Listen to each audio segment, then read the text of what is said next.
this class. So you could take it concurrently? No, you cannot.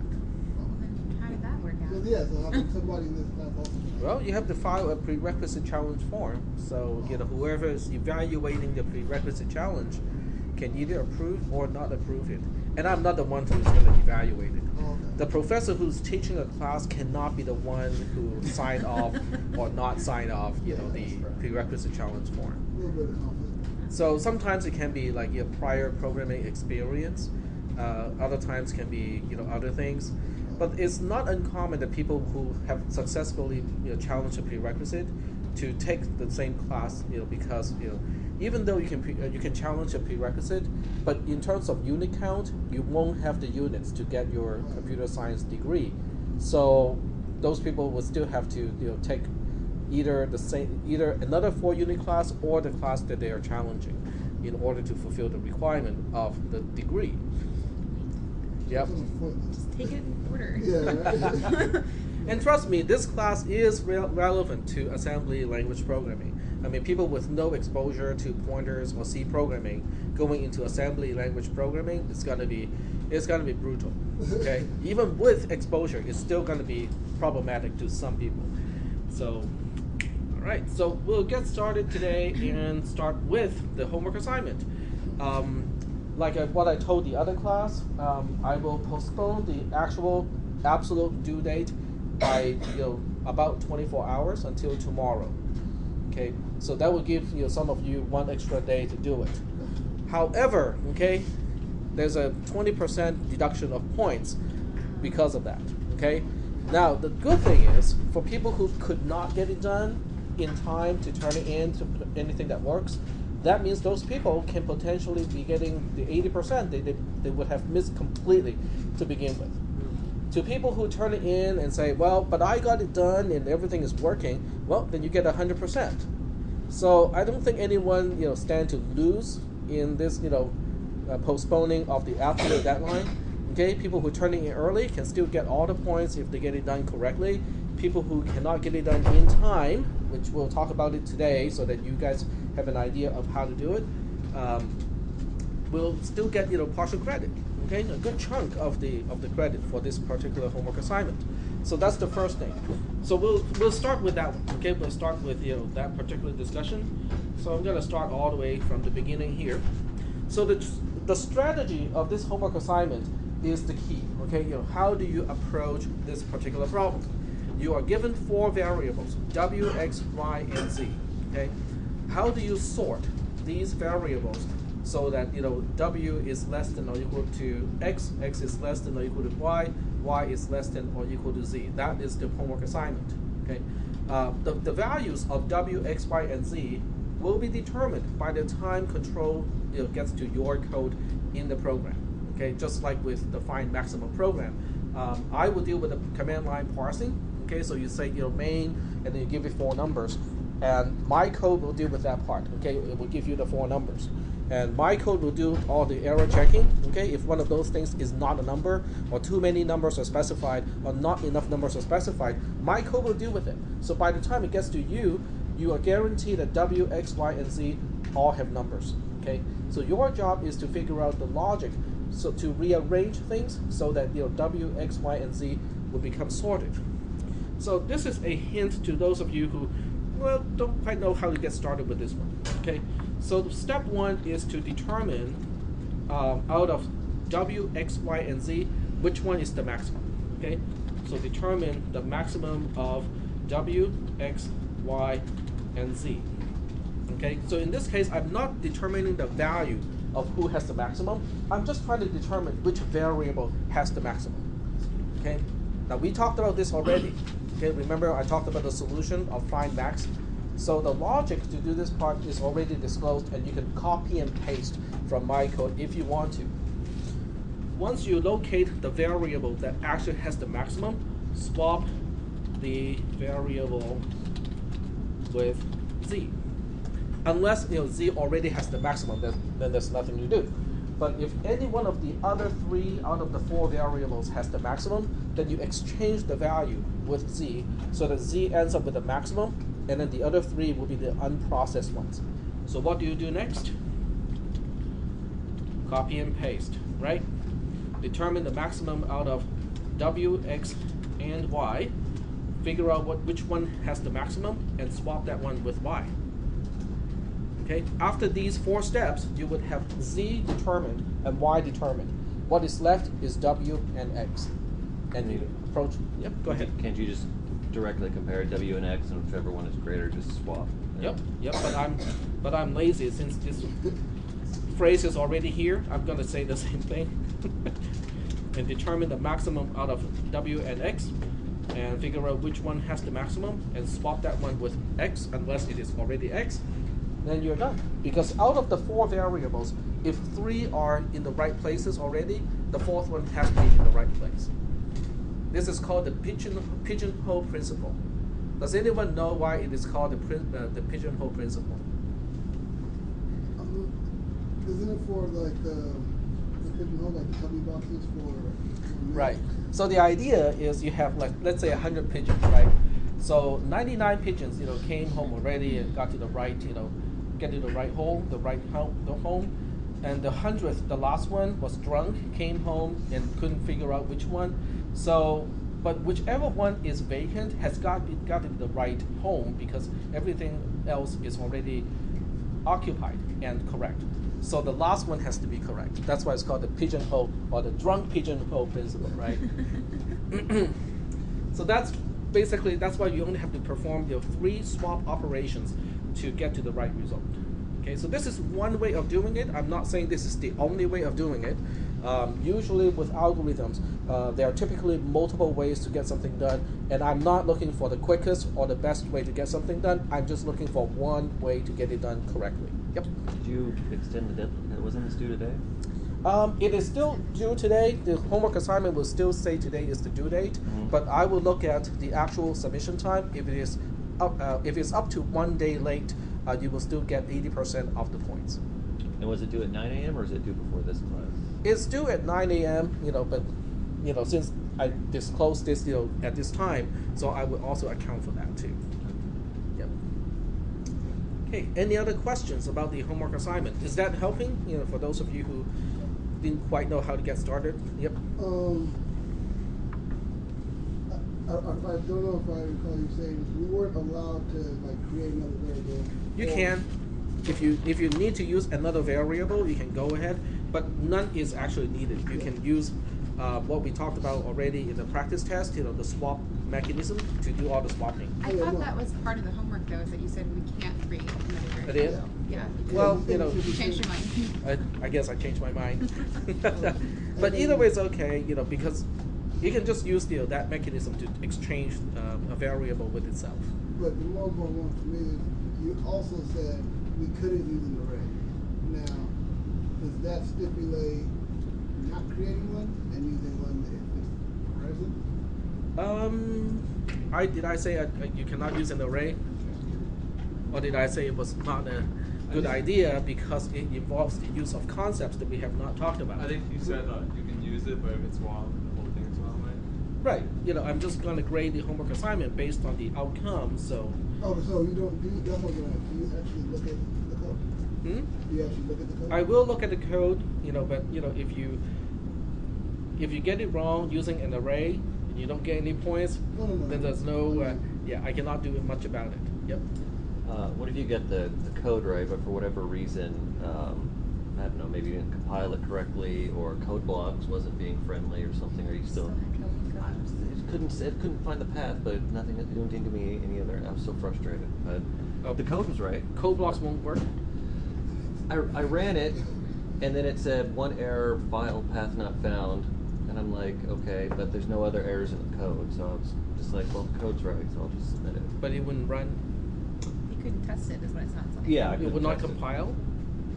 It just would build, and then I would say run, Mm-hmm. and it would say pressing a key to continue, and then nothing would happen. It would say file path not found. Okay, go ahead. Sorry. Sounds like what? It's not letting you sign on. I couldn't hear. Sorry. It's not letting you sign into. Tied into Moodle, he's trying to You're not say. signed. It says your connection is not private. Signing into Moodle. Yeah, can you go to the web? You can't get to the web page. Okay, is anyone else getting that problem? And so I Not had a to problem? go online and try like 8 different things, and then finally the compiler got it. Okay. But Are then you when still I- having that problem? But then when I ran the program, it gave me just one error. It's good? Okay. All right. All right, so that's for the homework assignment. After we talk about the homework assignment, we are gonna talk about your exam. Okay. Ah, man, the exam. Yep, we'll talk about it. In the previous class, I'm gonna talk about this in a slightly different order and see if I get a different response out of this class.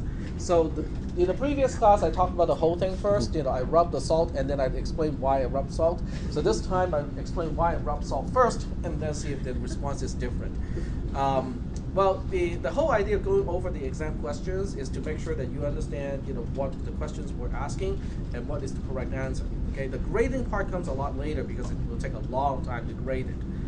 And then the second part has to do with how I break down the letter grade based on your percentage of the total score at the end of the semester.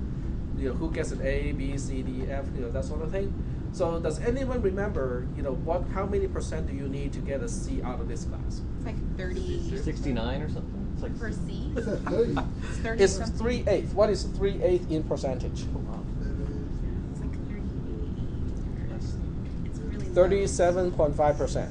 Okay, so 37.5% is what you need out of all the points, homework assignments, the first exam, the second exam, and the final exam to get a C out of this class. Okay, to get a B is 62.5%. To get an A is at least getting 87.5%. Okay, so that's how the grades are breaking down. Okay, and I think some of you still remember that I was jokingly saying that you can ace the final exam and flunk everything else and still pass this class with a C, right? Some of you still remember that? Okay. So I just want to put things in the context, just so that people understand where you stand, because if you use the same grading standard as other classes where 90% is an A, 80% is a B, and so on, that's completely different. That's not my grading standard, so that's not what I'm targeting for. Okay. So that's the first part. The second part, or the third part actually, now is the third part. The third part is I want to say this, and many of you will kind of be troubled by what I say, at least when you're still in school, but then after you get out of school, you might think, maybe there's something to it. The worst grade any student can ever get is a C. A D and an F sometimes is not that bad. Okay, A and B, pretty good. Okay, C is the worst. Why is it? Okay, if you think about it this way, okay, let's talk about the easy ones. Okay, A and B's. Okay, those are easy. Any A student in my class, okay, according to my standard, okay, people who get A's out of my class have sufficiently demonstrated that they understand the concepts, they can apply the concepts, okay, in the test, so they're good to go. They're ready to move on to the next class. Not a problem. Okay, people who get B's from the class, maybe they're just a little bit careless sometimes. Okay, make careless mistakes. I do it all the time, right? I mean, I capture all of that stuff in YouTube too.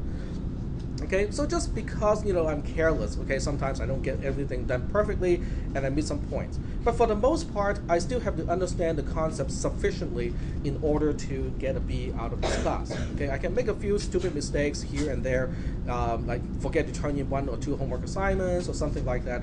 But for the most part, I still have to know what I'm doing. Let's go from the opposite side, okay, an F or D. Sometimes it's not the fault of the student who is getting a grade, okay, some things happen in the semester, okay, issues pop up, health issues, family issues. There are a lot of things that can explain, why people may not be getting a good grade out of the class. Okay, so that happens too. Some people are just not prepared, in that semester to take a class like this. That happens too. So what do? We take the class again. Okay, no big deal. My own sister, who was a straight A student throughout her entire life, up to high school, up to and including high school, she went to Berkeley to study, I think, biology, I think she was a biology major in undergraduate. And first time she took a OChem class, organic chemistry class, she failed that class. It was devastating. She never got anything B or lower in her grades, and this is the first time she failed that class. She just couldn't get it. She couldn't get the concept, in that one semester. She took the class again, and the second time she got it. Okay, so sometimes you just need a second exposure to something to really understand that stuff. And the key part here is to understand that stuff so that you'll be ready to move on to the next class. Okay, any other classes depending on organic chemistry, now my sister would not have a problem with those other classes. A C is the worst because a C means not really quite understanding all the concepts, and yet not failing enough to have to retake the class. So it's just kind of limping along, okay, to the next class. And in the next class, what's going to happen? You're gonna have trouble with it. It's going to have, it's going to be difficult. Not impossible, but it's going to be difficult. Okay, so if anything, it's probably a good idea to catch it earlier. Okay, and just say, okay, I'm just going to retake 360 or 300. Okay, I used to teach 300 too, so it's easier to take those classes again to build up the fundamental concepts, and then later on it would not be as difficult. By the time people get to 400, 430, 440, and then they run into a brick wall, that is a solid brick wall. It's not going to be easy to go over the brick wall at that time. Okay, it's easier now, because it's just the concepts are not as difficult and not as much stuff is piled upon that stuff either. Okay, so that's why I said a C is kind of like the worst possible grade from the standpoint of long term. Are you ready for the next class? And the entire series of classes that you'll be taking. Now, obviously, this does not apply to people who are taking this class because, well, my major is math or physics or some other major, not computer science, and it says, I need to have, at least a C in this class to get my degree. Now, that doesn't count, okay? That's kind of like a separate case where I can kind of understand, yeah, just limping along is fine. Which is kind of what how I see calculus for computer science. So I can kind of understand that concept, okay? Because I've never ever used calculus again in computer science, in programming. There's no use of that stuff anymore, okay? But yet, because computer science in many universities is a spin-off from the math department, so that stuff is still kind of important to some of the professors, and that's why it's good training, but it's not directly applicable. Okay. All right. So, are there any feedback, comment about that stuff? So that sounds like a lot of lead up to bad news. No, there's no such thing as bad news. It is just whatever it is, right? What do you call that? Precursor. Yeah, I guess. yeah. Bum, bum, bum. So there are a lot of us setting up to be limping. Are we into the limping? next- Yeah. Well, I don't know yet. I have no idea. I do not know yet. Okay, I have not graded the exam yet. I scan through it and go like, maybe some people are kind of missing this question, and I didn't think of people would miss it this way or would give me a partial correct answer that way. Those are the things that I have to watch out, because a lot of times I would start grading, make myself a rubric to grade the exams, and then halfway through I find out that somebody gave me a partial correct answer that I did not account for. Then I have to change my grading scheme and restart from the beginning. That's really time consuming. Yep. Yeah, I think on the first question went through when I talked to some people off was the not all of the possible cases for those variables would have come up. So do you know what I mean? Like, so like if you had a certain like permutation, that there would be no way for the program to execute that permutation. Correct. And that's what probably I don't know. Yeah, I did not write down, if it is not possible to explain to me why you cannot reach that branch, Okay. which is what I should have done. So I would grade it accordingly. I mean, if you say it's not possible to get there, okay, it's still good. All right, so what I'm going to do, you may be kind of thinking, why am I using a spreadsheet? Because spreadsheet allows me to do indentation easily. That's why. Okay, so what we'll do is we'll start with the first question. The first question starts with, line number here, and the first line is if V1 is greater than V2, close parenthesis. Okay. So when you encounter problems like this, you have to kind of think from the compiler's perspective, which we have kind of went through like a few times in class, is to say, what do you think the compiler is going to do when it sees the word if? Okay, what is the general format of a conditional statement? So if open paren, expression as the condition, close parenthesis, and then mandatory, you must have at least one statement, which is the then statement, right? What comes after the then statement? Optional. Possibly an else and an else statement, right? So that part is optional. It can be there, it can be missing, okay? So the compiler is expecting all of these things, okay? So for sure, we need to have one statement after this particular line. So on the second line, we have another if, okay?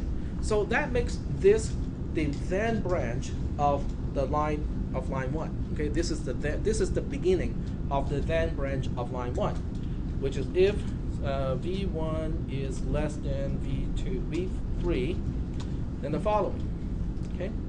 So if I were to use indentation, this would be indented, but in here, using a spreadsheet, I can also do it this way. I just use a different column altogether to indicate which one is included in which one. On line 3, okay, this is what the compiler sees. The compiler, okay, let's talk about this one first. What is this? This is the beginning of The then branch. another conditional statement. Very good. Okay. So as another conditional statement, the compiler is now thinking, okay, now I have another conditional statement to consider. At this point, the compiler doesn't have to think about the first or the outer conditional statement anymore. It is focusing on the inner conditional statement. This is actually the mid-level conditional statement because there's another one inside this one. So the compiler looks at this and go like, okay, I see if, I see open paren, I see the condition, I see close paren. Now I expect the then statement. When the compiler is expecting the then statement, what does it see on line 3? Well, it sees another if, right? Which is perfectly okay. Okay, it is okay to have a conditional statement as the then branch of another conditional statement. So that's perfectly okay from the syntax perspective. Okay. Now the logic is a different story. Okay, but the question is asking is a syntax problem. Okay, and it is not a syntax problem, at least not now. I mean, okay. So at this point, after parsing line 3, the compiler is now saying, okay, I saw a conditional statement. And then I saw another conditional statement, which is the then branch of the first one. And then I saw another conditional statement, which is the then branch of the second one. Okay? And with the third conditional statement, it is expecting the same thing. I need to see a statement. Okay? I require a statement at this point. And what does it see? Well, it starts off with the word K. Okay? K does not match if, does not match for, does not match while, does not match do, does not match any beginning of the control structures that we have talked about. Okay? In fact, there's no control structure in C or C++ that starts with K. So at this point, the compiler says, okay, since it is not any one of the control statements that I know of, this must be an expression statement. Okay, so it drops down to the last option, which is a catch-all, and say this is just an expression statement.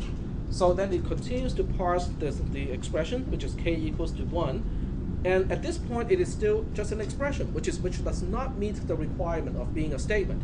But since it has a semicolon at the end, the compiler says, okay, now it is a statement. But what statement is it? It is the then statement of this condition. That's what it is. So by the time the compiler finishes parsing this semicolon here, which is basically saying, okay, now I have found the then branch of the innermost conditional statement, what do you think the compiler is now thinking? I'm still in the middle of parsing a conditional statement because optionally I can have a else. Okay? Yep, go ahead. Does the else have to be there, or just naturally assume the next statement is an else? The else is optional, which means it can be there, then it means we have an alternative path. If it is not there, that means, okay, this particular conditional statement has no alternative path. Or the alternative path is just empty. There's nothing to do for in the case that the condition is false. Okay. So at this point, the compiler is thinking, okay, I can potentially see an else, which means this conditional statement starting here has a alternative branch. In the program that you're given with on line 5, there is an else. So that else is automatically matched to the closest unmatched or unfinished conditional statement. And the closest unfinished conditional statement is the one that starts on line 3, not this one and not this one, because this one is not done yet. So the else is automatically associated with this one here. And after we see else as a compiler, after we see else, we are mandatory to see an else statement. Okay, so there has to be a statement corresponding to else. So when the compiler continues at this point on line 6, it saw something that starts off with K. And once again, K does not match any keyword that starts a control structure. So automatically the compiler understands this has to be an expression statement. So it finishes parsing the expression, which is K equals to 2, and then it sees the semicolon, which turns it into a statement. So at this point, the compiler is happy because this conditional statement starting here and ending here, this one is done. Okay, this one is done, which means we are now done with the then branch of this conditional statement. Are we doing okay so far? Okay, but just finishing the then branch of this conditional statement does not mean we have seen the end of that conditional statement, the one that starts on line 2, because any conditional statement can potentially have an else branch. So now the compiler is thinking, okay, I can see potentially 2 things now. Okay, I can see the word else, which means the condition v1 is less than v3 has a alternative branch, or I can see something else, which means I'm done with this particular conditional statement as well. On line 7, you are given an else.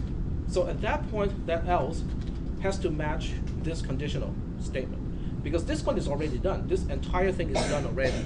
So the closest unmatched conditional statement is this one here. So this else on line 7 has to match the condition on line 2. But once you see the word else, then you have no option anymore. At that point, you must have a statement for the else branch. So on line 8, we have an else statement, which is K equals to 3.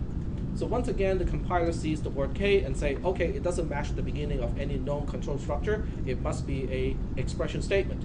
K equals 3, semicolon, is the branch, is the statement corresponding to this else. The key concept here is now we are done with this entire conditional statement. Okay? Because for this conditional statement here, the one that starts on line 2, it has its then branch specified, it has its else branch specified. So as far as the compiler is concerned, this conditional statement is completely done. Which also means the then branch of the conditional statement that starts on line 1 is now all done. Which means the compiler now is saying, okay, I can optionally see else corresponding to that conditional statement. Except in this case, on line 9, we do not see an else. So if it is not seeing an else at this point, the compiler says, oh, okay, that's fine, because else is optional. If else is not here, then it is the end of the first conditional statement. This entire conditional statement is now done because on line 9, it is not an else, it is anything other than else. Okay, it doesn't have to be another if, can be a for, can be K equals something. Anything other than else means, okay, the other statement is now done. So now we start another conditional statement at the same level as the one that started on line 1. And this one has a condition of if v1 is less than v2, blah, blah, blah. And then on line 10, we have K equals to 4 and semicolon. And that's the structure of this code. And I kind of try to explain what the compiler is thinking while it is going through this code line by line or keyword by keyword. Are we doing okay so far with the parsing of this code?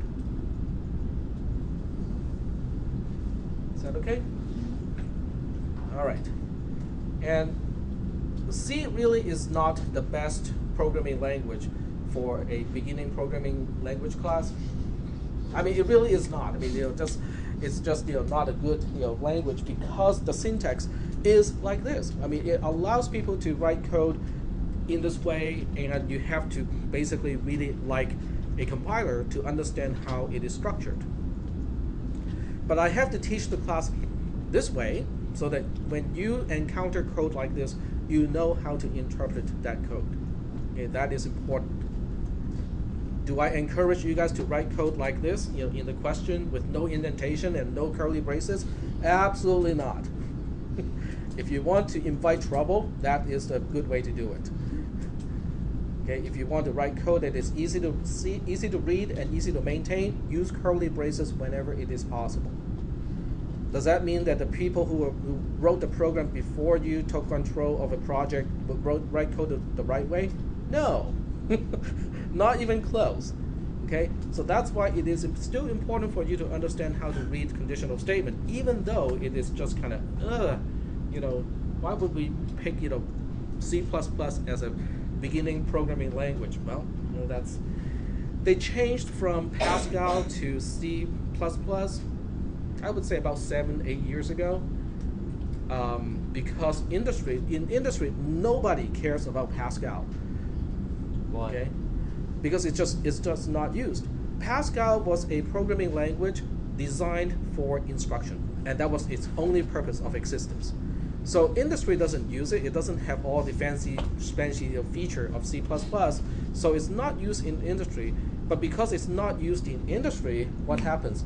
What happens when we invite, like an industry advisory committee to tell us what they want? They change it. They tell us to change the programming language, right? From Pascal to C++, which defeated the whole purpose of a programming language designed for instruction only. Well, this is a new dimension of leaving a rope long enough to shoot yourself in the foot. And by the way, there's no knot in the 4 dimensions, so you cannot really tie a knot in 4D. It's a mathematical thing. It's just impossible to tie a knot in the fourth dimension. Okay. Little trivia. All right. So given that is the structure of the code, let's go ahead and figure out the answers to the other 3 questions. So there's no syntax error. There's no syntax problem whatsoever with this code. Okay. I will type this code in, and compile with a compiler just to confirm that. Okay. Because I don't want you guys to think, yeah, well, you can say whatever you want, but it doesn't. But is that right? Yep. So you say there's no syntax error, but if we can't ever reach line 6, that's not an error? It is a semantic error, so you basically, well, if you tell me that that's a problem, that means you're still understanding the code, and that's okay. Okay. Yep. But I still need you to kind of show me in one way or another that you know how this code is structured. Okay. Yep. So because the code is written without indentation, Right. if you run it and it doesn't fulfill the first if, will it go to the first else? And then after that, would that create a problem with the... Let's think about a different way of looking at this. Okay. So now that we know how this code is structured, what we can do is we can look at this as what we call a decision tree. Okay, a decision tree is a fairly typical thing to represent, what happens, if this is true, and what happens if it's not true, and follow each branch accordingly. So with this code, what happens is, on line 1, we have the first condition to evaluate, which is v1 is greater than v2. Now, out of that condition, 2 things can happen. It's either true or false, right? So if it is true, we go this way. If it is false, we go the other way. And because we already structured the code like this, that means if it is true, we have a second conditional statement starting on line 2. The second conditional statement is checking whether v1 is less than v3. If it is true, we go one way. If it's false, we go the other. Is that okay so far? So what we have here in the decision tree is representing the logic up to line 2, basically. On line 3, we have another condition, which is v2 is less than v3. And if this condition is true, we go one way. If it is false, we go the other way. So this is now capturing lines 1, 2, and 3. Line 4 is what we want to do all the way out here. Is that making any sense? So k equals 1, or k gets the value of 1, is here. I'm using a pseudocode representation. If it is not true, it is k gets 2. Is that okay? What about this false branch? What is the else corresponding to v1 is less than v3? K equals 3. K gets 3. Okay. K gets a value of 3. And that's it. That is the entire conditional statement starting on line 1. What about the one that is starting on line 9? This is one statement. The one that is starting on line 9 is a second conditional statement, sequential to this one. So the one that is starting on line 9 is v1 is less than v2. If that is so, we want to get 4 gets a value of 4. If it's not, then we just skip all the way to the end. Now what is implicit here is from here we get to the bottom, from here we get to the bottom, and this goes straight to the bottom. So that's basically how the code is structured. If you look at it kind of graphically, that's how it's structured. So there are actually 2 conditional statements from the outermost layer is concerned. There are 2 conditional statements.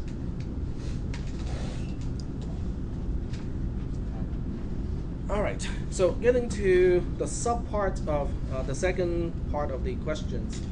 How do we get to line 6? Okay, so to get to line 6, which is here, okay, we need this to be false, but we need this to be true and that to be true.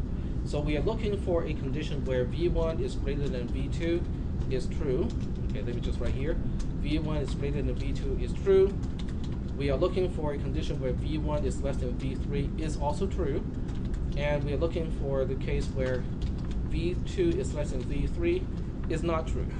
Okay? So it is, well, let's take a look. Okay, we have v3 greater than v1 and v2 is less than v1. So we can now rewrite it as v2 is less than v1, which is less than v3. But we also want it to be not the case that v2 is less than v3. Well, cannot happen. Yep. So if you write down it is not possible to pick any value to make it happen, you get full credit. I didn't write that down as a choice. So if you just indicate in any way that it is not possible, you get full credit for that one. A lot of scribbling and stuff like that with no answer there count. Angry face. Yeah. But it has to be right there. Yeah. The angry face cannot be anywhere else. It has to be within 5 centimeters of this question. Okay, what about the other one? What about the second one? How about line 8? Is it possible to get to line 8? Yes. In other words, you pick a case where v1 is greater than v2, and it is not the case that v1 is less than v3. Entirely possible. Okay. I actually make sure that the choices that you have on the second page will cover that case. The values, from x1 to x7 was designed so that everyone in the class can pick certain values to make that happen. What about the last one? What about this line here? How do we get to this line? v1 is less than v2. It's easy sneezy, right? You just have to pick v1 to be less than v2. Whatever you pick for v3 doesn't even matter, right? It does not even change the path of execution, because if v3, whatever v3 is, it doesn't matter because none of this code is going to execute anyway. Yep. What would K return as if v1 and v2 were equal? If they are equal, then nothing happens. So, like, if K is initialized, does it get a value? Say again? If K is initialized, does it get a value? If K is not initialized, it is possible if you pick v1 and v2 to be exactly the same, then then K remains uninitialized. That is correct. But I don't think any one of the questions asked about that one. But that's good observation. All right. Are there any questions about this one? No questions? Okay, let's go to the second question. Okay, the second question, I like the second one too. I mean, I actually spent a lot of time thinking about these questions. I actually spent time to make it, because the challenge is to ask you a question that is in some way related to the mock exam. Otherwise, it defeats the whole purpose of having the mock exam, right? But it has to be close, but not exactly the same. So this one is kind of close, but not exactly the same. So we'll start with that one. I think this one I can do it with just a text editor. Okay, it starts with x2 minus equal to. Some of you may get an alternate version of this one because I ran out of questions for the late class. So some of you got a copy of the first early exam. So they're slightly different. Okay, so we have x2 plus equal to x1, like that. Okay, so that's the kind of long expression to evaluate. And it's really hard to demonstrate what it does unless I have, well, actually it's not too hard, but let's plug in some values. Okay, so we'll plug in some values like x1 starts with a value of, I don't know, let's pick 3, and x2 starts with another easy value. Let's pick 7, okay? 3 and 7. All right, so the question is asking you, using the underline to identify which portion I want you to answer to, okay? So with each one, I want you to tell me what is the value of the expression itself, and if it has a side effect, which variable is updated to what value. That's what the question was asking, okay? And we started off with the innermost portion. So because of the ordering of the underlined portion, I basically told you guys exactly how to evaluate, the order of evaluating these things. So with this part here, what do you think is going to happen? First of all, what are we really doing here? We're updating variable x2. We're updating x2 from a value of previously 7 to 10. to 10, exactly. Okay, so because x2 plus equal to x1 is exactly the same thing as x2 equals to x2 plus x1. Okay, x2 has a value of 7, x1 has a value of 3, 7 plus 3 is 10, and then we use that to update x2.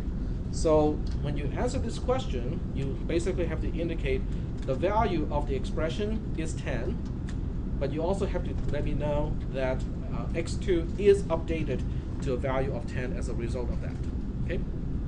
Okay, so now that we know this sub-expression has a value of 10, let's take a look at x1 minus equal to 10, okay?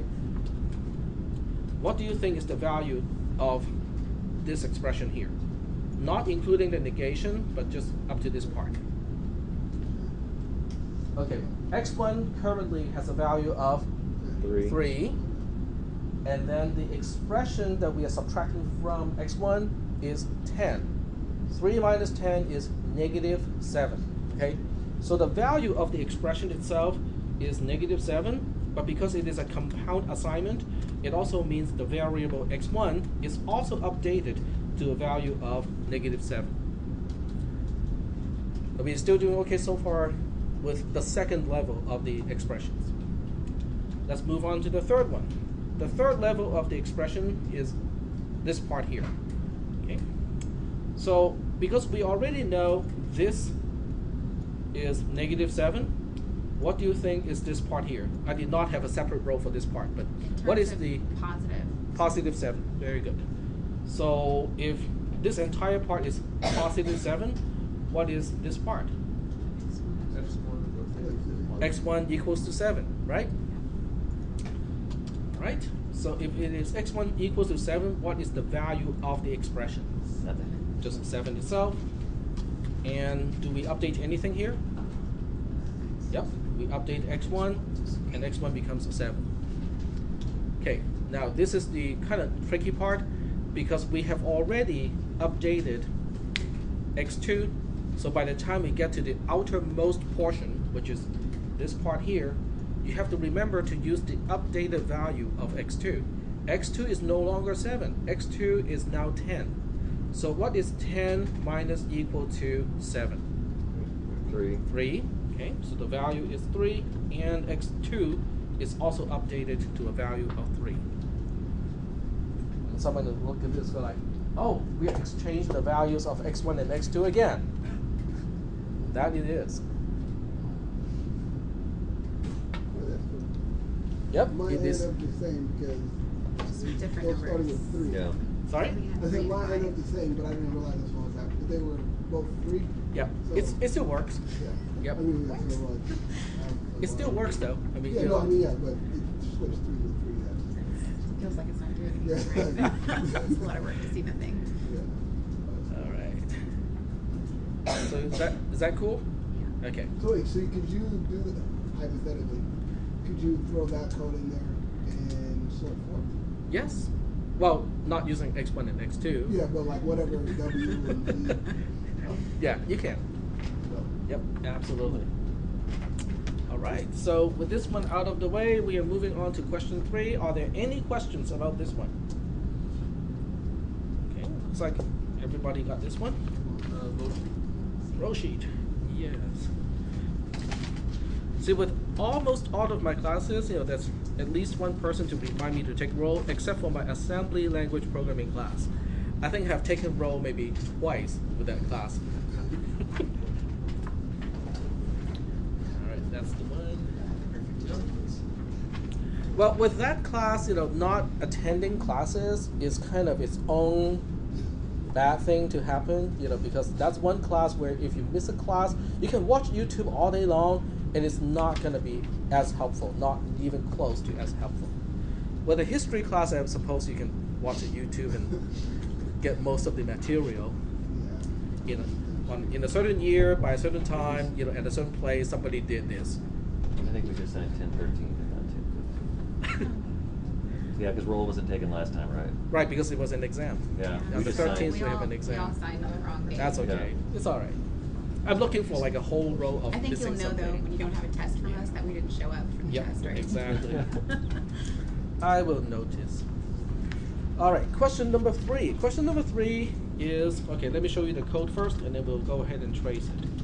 So for I equals to x1 plus 1, x equals to I minus 1, I is less than x8, minus x8.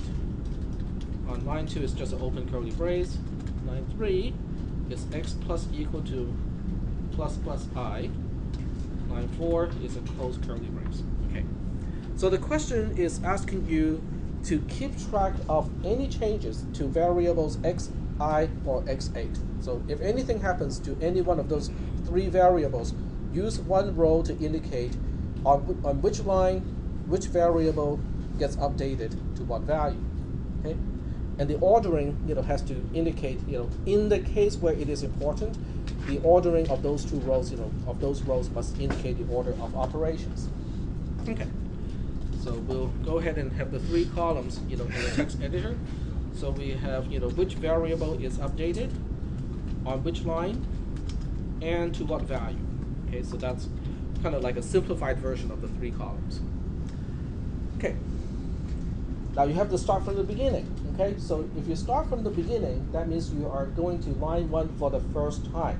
When you go to line 1 for the first time, you have to get the initialization done first. The initialization of a for loop is this part here. Okay, everything up to the first semicolon is initialization code. So this is the first thing we do. Okay, I gets x1 plus 1. x1, well, let's go ahead and throw some values in here. So we'll assume that x1 gets a value of 3, and then x8 gets a value of, let's say, 7. Okay, just to make it a little bit more interesting. So in this case, on line 1, variable I is updated first to a value of 3 plus 1, because it is x1 plus 1, and x1 has a value of 3, so it becomes 4. Okay, is that all right? Okay, then x gets updated. So the order has to be right. If we are not updating x first, we are updating I first. So x is also updated on line 1, and the value that x gets is I minus 1, because I now has a value of 4. 4 minus 1 is 3, so x starts with a value of 3. And then in terms of execution, we evaluate the condition. The evaluation of a condition does not change anything, so there's nothing for you to record. Now, if you write down some extra stuff, on the side and say, okay, this is happening, that's fine. Okay, if you needed to track what is happening. I has a value of 4 at this point, and then x8 has a value of 7. 4 is less than 7 is true. So we go into the loop, and we now execute line 3. Line 3 is an interesting one because which way you update, which one first, does not really matter because the compiler, this is implementation dependent, okay? But whichever order you do it, you still have to reflect the correct result of the update, okay? No, I take it back. Because it's a pre-increment, you always do the I first, or you always add 1 to I first. So with this one, there's no alternative. I take it back. So I is always getting updated first. I had a value of 4 to begin with. So on line 3, it is now updated from 4 to 5. And then this entire expression is the new value of I, which is 5. So it becomes x plus equal to 5. X has a value of 3 to begin with. 3 plus 5 is 8. So x on line 3 will also get updated to a value of 8. Yes? Wait, so the value on the right side of the operator actually increments I? Yes, it is a plus plus I. It's a pre-increment of I. So, but so I'm thinking that right side only gives me the value. It doesn't actually change It gives you my a value. variable in No, memory. it changes it too. It changes it because plus plus I is functionally the same as I plus equal to 1, which is also functionally the same as I equals I plus 1, which certainly will change the value of I. So you basically have 2 assignment operators here. even though you There's a can't- built-in assignment Yeah. inside. It updates the value of I. Okay. Another good reason why C is not a really good language for the first beginning programming class. So, but wait, okay, I might be taking it beyond. So, I've done stuff inside of, like, just playing around the code, and I'll get back an error where it says it's expecting a R value. You know, like, Okay. or an L value. Mostly it's usually an L value, like, If you have plus plus I on the left-hand side, that's what you would get. yeah, get an L value. Yeah. But if plus plus I is on the right-hand side, it just has to return a value, which it does. In other words, it does 2 things, okay? It will first change the value of I to become I plus 1, and then it will also use that value as the value of the expression itself, so that somebody else can make use of that value, like in this case, in the context of plus equal to. I thought it was just evaluating, like, okay, whatever I is, if we were to add 1 to it, give me the expression. of No, it use actually that. adds 1 to I. Both increment operator would do that. One will give you back the value of I after the increment. One will give you the value before the Yeah, increment. the post, yeah, I didn't think that we were actually. Yeah. Yep. Remember you showed us a while back that if we have several expressions divided by commas. Say again? I remember you showing us a while back that we have several expressions divided by commas, the overall value will be that last expression. Does that not apply to line number 1? Like, For line number 1? That's Not in this case. It does apply to this case. In other words, if you look at this entire expression, this expression has a value of 3. But I'm not asking you about the value of an expression. I'm asking about how variables are updated. So that has nothing to do with the updating of the values. So there's no need to track it in your table. Okay. Now on the other hand, if I did something like this, then it would matter. why. Yeah, because y would then get the value of this expression, which in this case is 3. But y won't get it until will be the last thing to do to update on this line. So I'm gonna erase this because it would just kind of lead to more confusion. Okay. All right. So after we evaluate the only expression in the loop, we have to do the post operation. The post operation is right here. So we have to go back onto line 1, and x8 is going to change on line 1 to 1 fewer than what it used to be. x8 was 7 to begin with, so now it becomes 6. Yep. But since it occurs after line 3 executes, if we said line 3, does that make a difference? Because the post increment operator, the minus x8 Uh-huh. it occurs after we execute line 3. That is correct. So if we put line 3 as when it's executed, is that wrong? But the expression is sitting on line 1, Mm-hmm. so It's weird because you do the expression and then you go to 3 and then once it's finished you go back to 1 and then you go back to the left again and then you just keep doing it until you get out of the loop. I suppose you can kind of argue that because the columns are labeled as which variable is updated, and then the middle one is on which line. So I did not say on which line in the listing of the code, or on which line in terms of the execution. I'll take that. So it's somewhat ambiguous in this case. Okay, so it is somewhat ambiguous. So long as we demonstrate that we know it's occurring after line 3 executes. For this one, you can sort of argue it that way, but initialization, there's no way that these can be line 3. Oh, no. Yeah, I'm just talking about the decrement. I'll think about it. I cannot make any promises. I'll think about it. Okay, so x8 is updated, and then we go back and re-evaluate this expression. I has a value of 5, x8 has a value of 6, 5 is less than 6 is still true, so we have to go into line 3 again. And what line 3 would do is the same thing as last time. I on line 3 is updated to a value of 6 because it's just an increment. And then x is updated on line 3 based on the last value of x plus the current value of I, which is 14. And then we go back to line 1 to evaluate the post operation. So the post operation affects variable x8. It is on line 1, and it becomes 5 because it was 6 before. And then we evaluate this condition again. I is less than x8. I is now 6. x8 is now 5. 6 is less than 5 is false. So we get out of the loop, and there's nothing else to update. Yep. How would we, I'm still stuck on that. So how would we, if we wanted to basically get the value of I incremented but without adjusting the value of I? Is there a way to write that?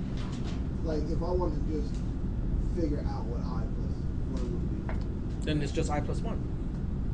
Oh, yeah. Without adding, okay.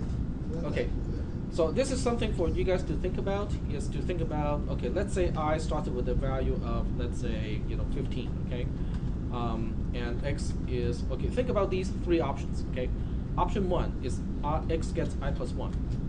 Option 2 is x gets I plus plus. Option 3 is x gets plus plus I. Think about these 3, they're all different, okay? They're all slightly different.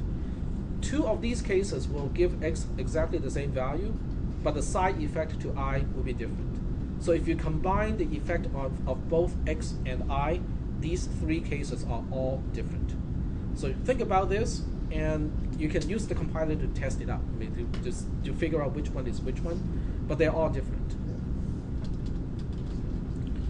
All right, so that's the end of question number 3. Any questions about number 3 before we move on to the last one?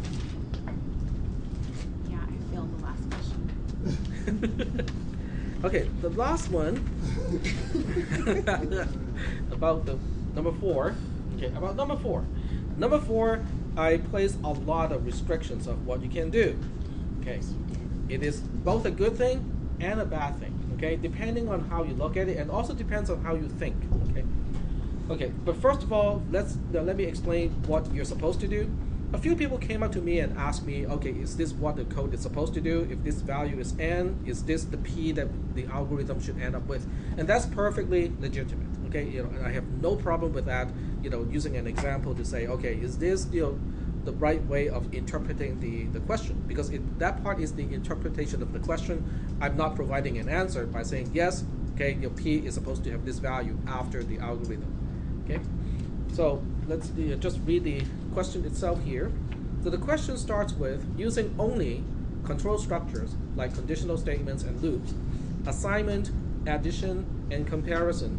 Write code to do the following. Given an integer n that is at least 1, compute the least power of 2, the lowest, the smallest power of 2, that is greater than or equal to n, and store that value in variable p. This means p should end up with a value of 1, 2, 4, 8, 16, and so on. So I was trying to make it clear that I'm not looking for the exponent. I'm looking for the actual power of 2. Okay? So in the case of 4, for instance, okay, the exponent would be 2 because 4 is 2 to the power of 2, but the power itself, the power of 2 that we're dealing with, is actually 4. Is that okay so far? No? Power is a value. The power of 2 means a power of 2 means the number can be expressed as 2 to the power of something.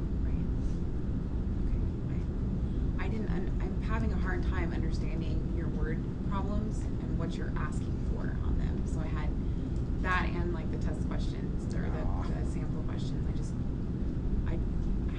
To me, it would make more sense if it were like applied, like real life applicable. Like you're given a situation, this is what you're supposed to do. To me, I just didn't get it. Yeah, Okay. I didn't understand. All right. But now you do. I guess. Okay. Sure. Okay. So the first thing, okay, well that's important because I cannot really kind of change the way I ask questions.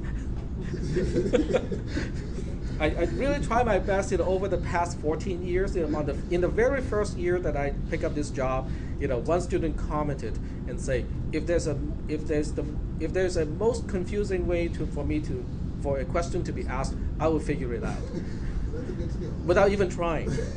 That's the part. Without even trying, it's like, oh, that's just the normal way that I think about things, is in a very That's the answer. tact way of doing things.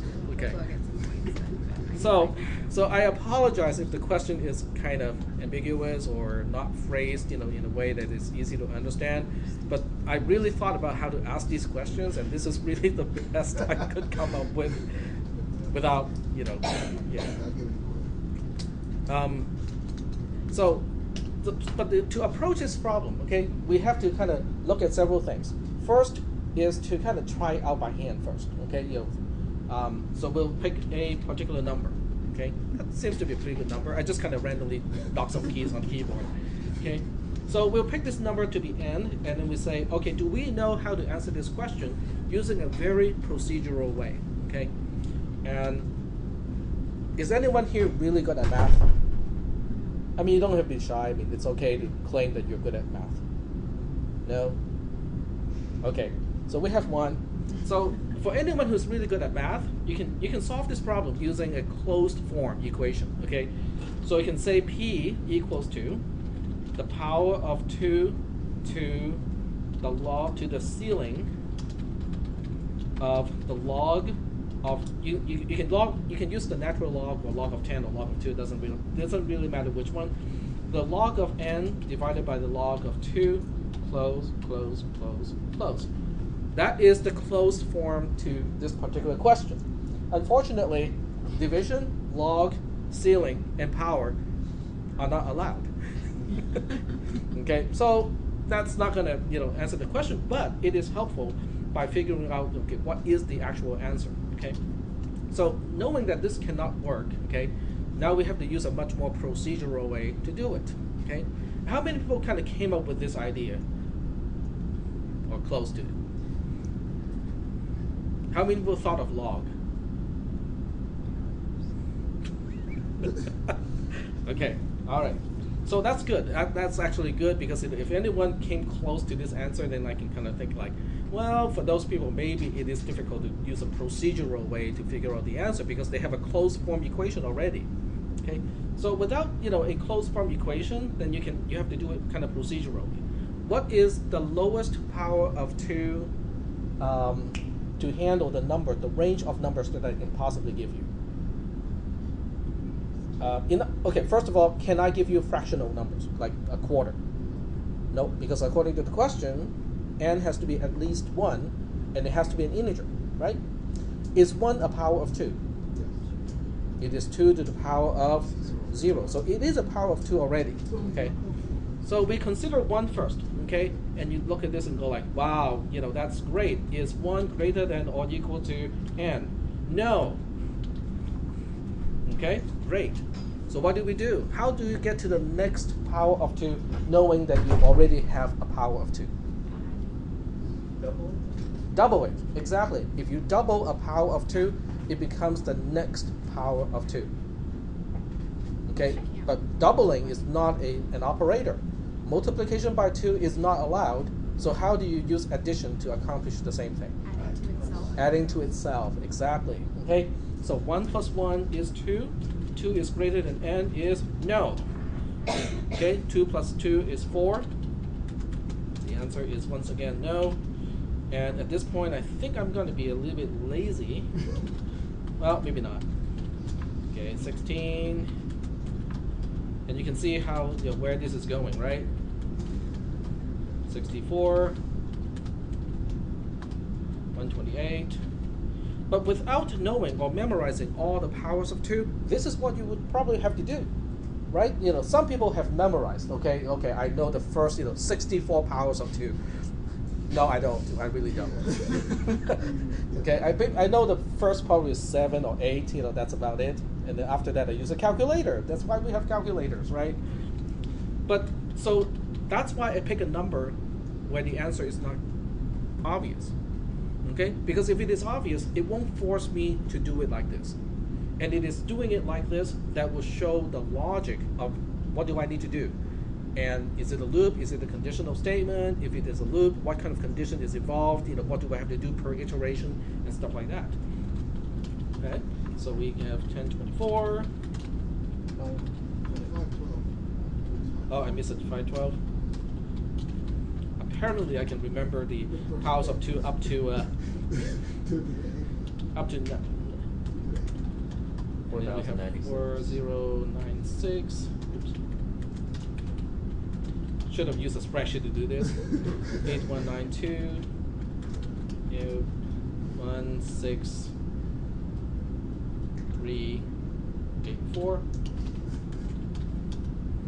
32. 780.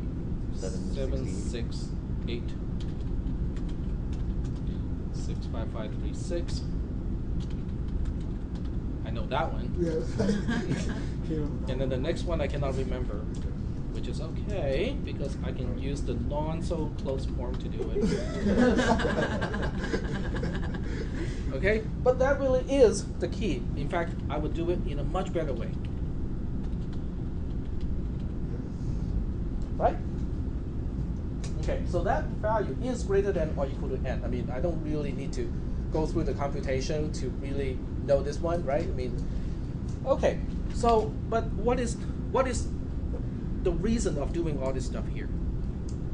Well, first of all, it tells you something about the control structure that you might need. We need a loop because we are doing something repeatedly, okay, repetitively. So that means we need some kind of a loop. All right, so we have a loop of some kind. Okay, we can use addition. We can use assignment. We have access to n. We have access to p. We can use comparison. We have less than, greater than, less than or equal to, greater than, equal to, and then not equal to. So these are the kind of ingredients that we can use, okay, to cook up the solution, right? So now the question is, how do we combine all of these things to make it work? Well, since we know there's a loop, that is the greatest hint, okay? Because once you identify that you need a loop, it really kind of helps to point you in the right direction already. Every time you think of a loop, you have to think about, what do I need to initialize? What is the condition of the loop, and what do I do in the loop? In other words, it opens up those 3 blanks for you to fill in, which is great because it is giving you already ideas of, oh, okay, what do we need to deal with here? Your solution is to figure out a p so that it is greater than or equal to n. So what should this condition be? P less than n. P is less than n, exactly. Okay. Now we know it's going to involve, the answer itself, and we know it's going to involve n because that's the criteria for your answer. Okay. Now p is not initialized to begin with, so in order to get in first, you have to initialize p. So when you initialize, p has to start with the least power of 2 that you have to consider. Since we are not dealing with fractions, which means the power will be negative, we have to start with p equals to 1. Okay. And then in the loop here, we know for each iteration, something has to happen to either p or n in order for that condition to eventually become true, right? Because if I'm not doing anything to p or n, then the condition will remain true forever. It won't exit. So we have to do something about one of these two variables or both, okay, depending on whether it makes sense or not. P plus equals P. Yep. So we're going to change p because it doesn't make sense that we are changing n. Okay. If someone asks me, what is the lowest power of 2, the least power of 2 that is greater than or equal to 13, for instance, and I answer and say, 1 is greater than or equal to 1, is that really answering the question? No, right? You wouldn't want a professor to answer a question like that when you say, but I don't understand this question, and the answer is completely unrelated to the question, right? So we cannot change the question itself. So the only one you can update is p. We know we have to change it. We know the update has to involve addition because otherwise I would not explicitly allow the use of addition, right? So we have to double it like that. That's it. That's the entire solution. Yep. What if we just did plus equals? Plus equal p is also perfectly allowed because I did not say anything about compound assignment. Yep. So compound assignment plus equal to combines, an addition and an assignment. So that's perfectly okay. Yep. So what's your rubrics for grading this one? How are you going to break this one down?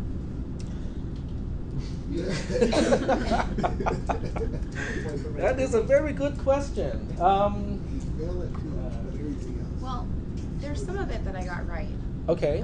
But there's some of it that I actually pulled out of my butt, for lack of better terms, and did fine on, but not the whole thing. So I'm Okay. wondering, how you're actually going to I grade have it? not decided yet. I have to scan through all of the answers first, to figure out what kind of range of partial answer I'm dealing with in order to figure out the rubric. But once the rubric is determined, it is published. So you know exactly how what I used to grade it. Yep.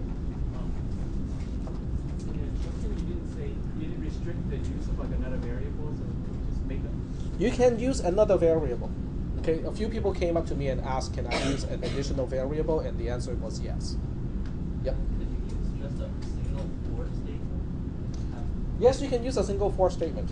Yep. In fact, because you have the initialization, you have the condition, and you can put this either as the body of the loop or as the post operation right away. So you okay. This is a good point. Okay. So if you do it with a for statement, you can do it like this. You can say p equals to 1 is the initialization part. The condition is the same. P is less than n, and then the post operation is p equals to p plus 1.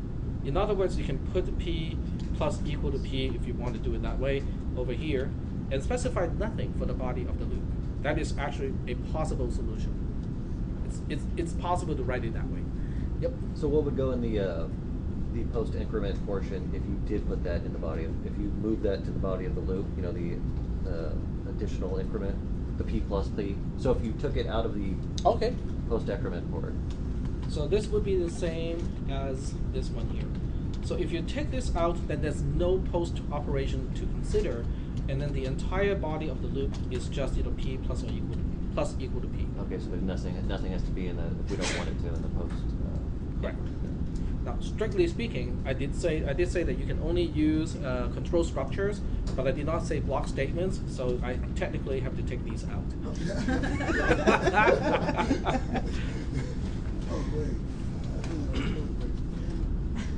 But the concept is this, okay? This question it really highlights programming in a nutshell, okay? Even though in general programming you won't get this type of restriction, like you can only use these things, but there's still a limited number of tools that you can use, okay? So it is the same principle. It's not as limiting, but it's the same principle. You are given a set of tools. There's something you have to do. Now the question is, okay, you know that you have these components that you can use. How do you connect the components so that they work together to give you the solution? Okay, that really is the essence of programming. Okay, you have to figure out how to do it by hand, so you have a procedural way to do it. If you were to tell someone else to do it, can you tell someone else to do it? The procedure, the logic of doing it. If you can, the next step is to translate that from natural language, which you would use to tell somebody else how to do something, to programming. So to into programming language, what you need to do is to say, okay, what are the tools? Okay, what are the components that I can use? And how do I map what needs to be done to the vocabulary that I have to use in terms of programming? And that really is, kind of like a miniaturized version of what needs to happen when you're writing programs. So are there any questions about all of this stuff? No? Okay. So when we come back next Monday, we will continue to talk about file operation. And we are kind of halfway through file operation at this point. And then after this, we'll talk about pointers. Because when we talk about file operations, there is one point, no pun intended, that requires the use of pointers. Okay? And that would be a perfect lead in to the next topic, which is pointers. Now, pointers is something that a lot of people look at pointers and go like, "Oh no, that's a really really difficult concept." It is not that difficult, So we'll go ahead and treat that topic possibly sometime next week. What version of code block did you install? The most recent one.